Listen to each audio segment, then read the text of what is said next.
आज जसप्रीत बुमराह कॅप्टन आहे मुंबई इंडियन्सचा.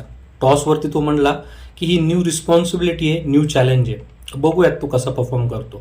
पहिल्याच ओव्हरमध्ये नमनदीरनी कॅच सोडली प्रभसिमरन सिंगची स्लिपमध्ये.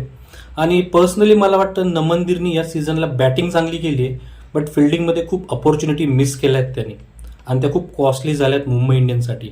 मला माहीत नाही फिल्डिंग कोच काय करतोय, बट असो. आज जसप्रीत बुमराह कॅप्टन्सी करताना एक गोष्ट मला चांगली वाटली की मुंबई इंडियनमध्ये रोहित शर्मानंतर जो कोणी डिझर्व करतो तो जसप्रीत बुमराह आहे.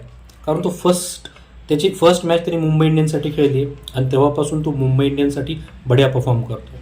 हार्दिक पांड्याला तुम्ही बाहेरून घेऊन आल ते मला वाटतं तिथेच जसप्रीत बुमराहला जर कॅप्टन्सी दिली असती तर विषय काही वेगळा असता. पण असो, आज तो ॲक्टिव्हली फिल्डिंग सेट करताना दिसला, ते बघून मला चांगलं वाटलं. विकेट टेकिंग डिलिव्हरीज तो कमी टाकतोय, बट कदाचित इथून येणाऱ्या पुढच्या मॅचेसमध्ये तो अजून चांगलं परफॉर्म करू शकतो. तुम्हाला काय वाटतं नक्की सांगा.